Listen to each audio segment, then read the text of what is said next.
यातायात पुलिस ने 4 स्थानों पर चेकिंग अभियान चलाकर लाखों रुपए दंड के रूप में वसूले। दंड भरने वालों में युवतियों की संख्या अधिक थी।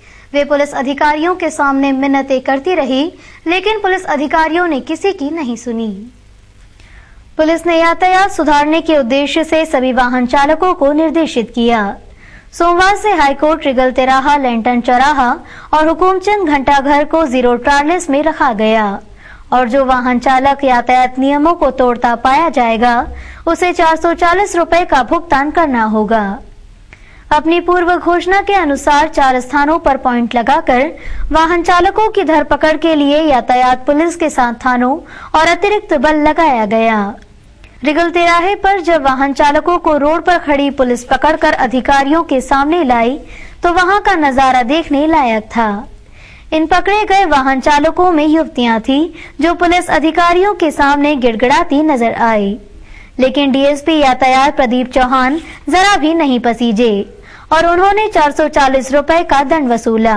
इस अभियान में कई सरकारी गाड़ियों से भी दंड वसूला गया। पुलिस ने दंड के रूप में 1,22,320 रुपए वसूले। कार्रवाई के बारे में उनका कहना था, रीगल चौराहा, लैंटन चौराहा, हुकुमचंद घंटाघर चौराहा और हाईकोर्ट चौराहा, इसको जीरो टॉलरेंस जोन डिक्लेयर किया गया है, जिसका कि पूर्ण रूप से प्रचार प्रसार किया गया है। कई जगह होर्डिंग्स लगाए गए हैं। उसी के तहत आज ये कार्रवाई की जा रही है। ऐसे वाहन चालक जो नियमों का उल्लंघन कर रहे हैं उनके खिलाफ कार्रवाई की जाए। मुंबई में राज ठाकरे द्वारा मीडिया के खिलाफ बोलने के बाद उनके खिलाफ प्रदर्शन का दौर शुरू हो गया। प्रेस क्लब से विरोध स्वरूप रैली निकालकर कमिश्नर को ज्ञापन सौंपा गया। वहीं युवक कांग्रेस के कार्यकर्ताओं ने रिगल तिराहे पर ठाकरे को मानसिक रोगी बताते हुए अनूठा प्रदर्शन किया। मुंबई में राज ठाकरे ने हिंदी न्यूज चैनल के खिलाफ अपने बयान से आग उगली। उससे मीडिया जगत में नाराजगी पैदा हो गई। इस बयान के विरोध में सोमवार की शाम को इंदौर प्रेस क्लब से एक रैली निकाली गई जो संभागायुक्त कार्यालय गई और उन्हें ज्ञापन सौंपकर मांग की गई कि वे राज ठाकरे के इस बयान पर कार्रवाई करें।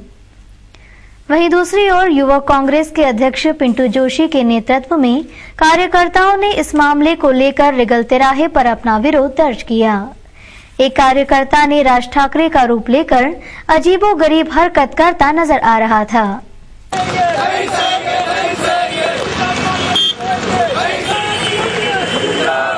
एक कार्यकर्ता राज ठाकरे का रूप लेकर अजीबोगरीब हरकत करता नजर आ रहा था।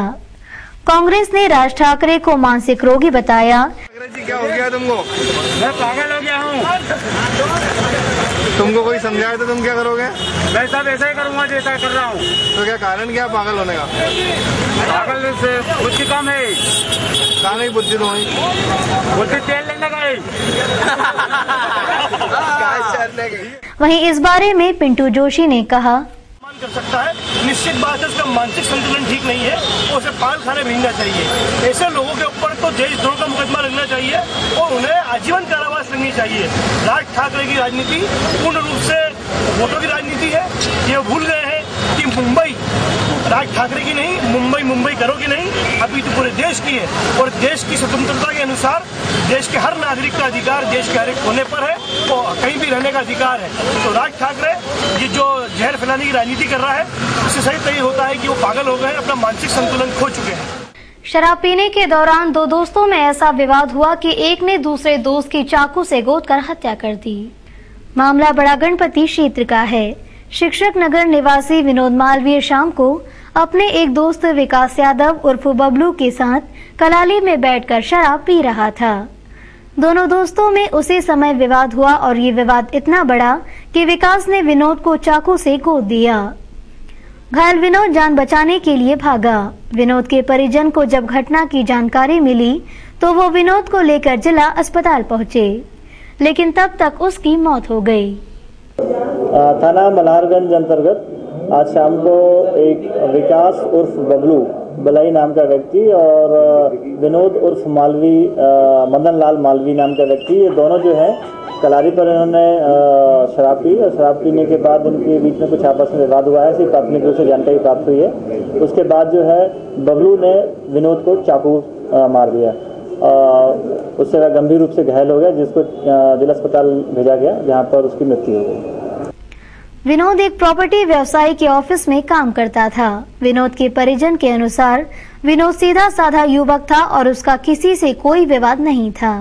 कोई संभावना है? नहीं, कुछ नहीं, ऐसा कुछ नहीं, उसका कोई व्यवहार ही ऐसा नहीं था, वो तो कोई लफड़े में था ही नहीं। कहाँ रहते हैं आप? शिक्षक ना, 35-20 शिक्षक ना। वारदात के थोड़ी देर बाद ही आरोपी विकास को पुलिस ने गिरफ्तार कर लिया। विकास रात को नशे की हालत में था, इस वजह से ये साफ नहीं हुआ कि दोनों के बीच किस बात को लेकर विवाद हुआ था। एमटीएच कंपाउंड के पास प्राचीन हनुमान मंदिर को हटाने के लिए जिला प्रशासन ने मन बना लिया है। सोमवार की सुबह प्रशासन, निगम और पुलिस बल वहां पहुंचा तो कई वकील और हिंदू संगठन के कार्यकर्ता भी पहुंच गए और जमकर नारेबाजी शुरू कर दी।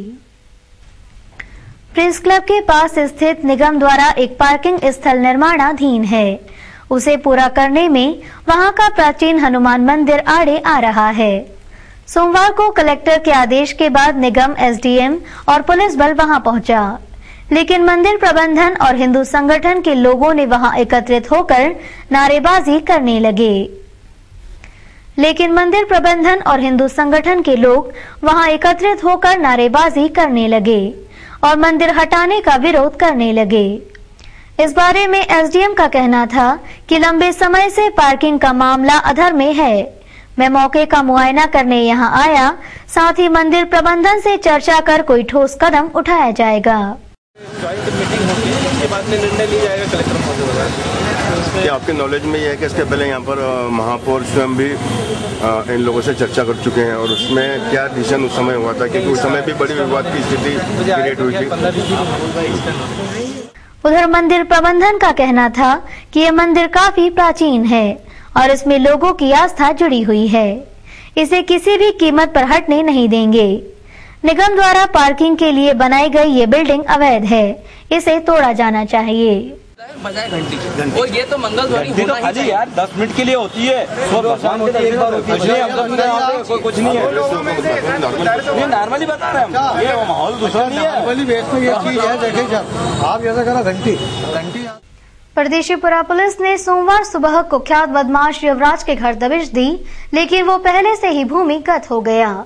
इतना ही नहीं, नंदानगर स्थित रोड नंबर 2 पर एक मकान पर दबिश देकर अवैध भांग का कारखाना पकड़ा। साथ ही भांग पीसने की मशीन और बड़ी मात्रा में गीली सूखी भांग के साथ 4 व्यक्तियों को गिरफ्तार किया। पुलिस की इस कार्रवाई का वहां के रहवासियों ने स्वागत किया। पुलिस ने शहर में लगातार गुंडों के खिलाफ सर्चिंग अभियान चलाकर उन्हें भूमिगत होने पर मजबूर कर दिया है। सर्चिंग के दौरान पुलिस को अवैध नशा बेचने वालों का भी पता चल रहा है। सोमवार की सुबह परदेशीपुरा पुलिस ने अपना सर्चिंग अभियान कुख्यात गुंडे युवराज उस्ताद के घर से शुरू किया, लेकिन युवराज पहले से ही भूमिगत हो गया। उसके बाद पुलिस ने आसपास के इलाके में सर्चिंग की और नंदानगर स्थित रोड नंबर 2 पर जा पहुंची, जहां प्रहलाद सेन के मकान पर दबिश दी तो वहां हड़कंप मच गया। पुलिस ने पूरे मकान की तलाशी ली, लेकिन वहां से कुछ नहीं मिला। प्रहलाद के मकान के पास ही एक मकान में ताला लगा हुआ था। पुलिस ने इस मकान का ताला तोड़ा तो वहां अवैध भांग पीसने की मशीन के साथ ही करीब 250 किलो गीली सूखी भांग मिली। पुलिस ने यहां से जगदीश सैन और 2 अन्य युवकों को पकड़ा। पुलिस की इस कार्रवाई का वहां के रहवासियों ने जमकर स्वागत करते हुए कहा कि पुलिस की इस कार्रवाई से हम बहुत खुश हैं। इस अड्डे की वजह से खासकर महिलाओं को आने जाने में काफी परेशानी होती थी। ये कार्रवाई लगातार चलना चाहिए।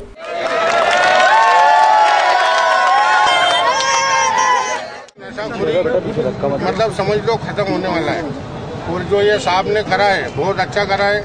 यहाँ काफी टाइम से भंग बिक रही है और यहाँ आसपास भंग लेने वाले आते हैं, लेडीज से बेचारी परेशान होती है।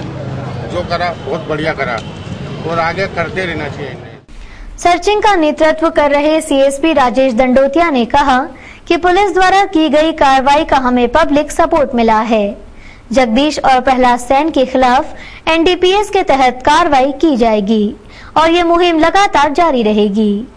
कोई परेशानी ना हो, उसके बाद जब दबिश दी गई तो यहाँ पर अभी काउंट नहीं हो पाया, काउंटिंग चल रही है, उसमें क्विंटलों भांग मिली है। अवैध फैक्ट्री मिली है, यहाँ पर औजार मिले हैं और मशीनें भी मिली है और कुछ पुड़िया में भी मिली है। इसके अलावा कई बोरे भांग मिली है जो कि अवैध फैक्ट्री है, जिसमें जगदीश सेन और प्रहलाद सेन जिनके नाम आए हैं। तो इन पर अब NDPS के तहत कार्रवाई इसमें की जाएगी, क्योंकि ये अवैध है, इनके पास कोई लाइसेंस भी नहीं है और लंबे समय से चल रहा है। रहवासियों ने ही शिकायत की थी और पुख्ता सूचना थी, जिसमें कि थाने के जवानों ने और थाना प्रभारी परदेसीपुरा ने और सभी स्टाफ के लोगों ने अच्छा काम किया। MPAB में सेवानिवृत्ति की उम्र 58 की जगह 60 साल कर दी गई है, लेकिन CMD शासन के आदेश का पालन नहीं करते हुए 58 साल में ही सेवानिवृत्ति देने पर आमादा है। इसके विरोध में कुछ कर्मचारियों ने हाईकोर्ट का दरवाजा खटखटाया, जहां से उन्हें इस मामले में स्थगन मिल गया।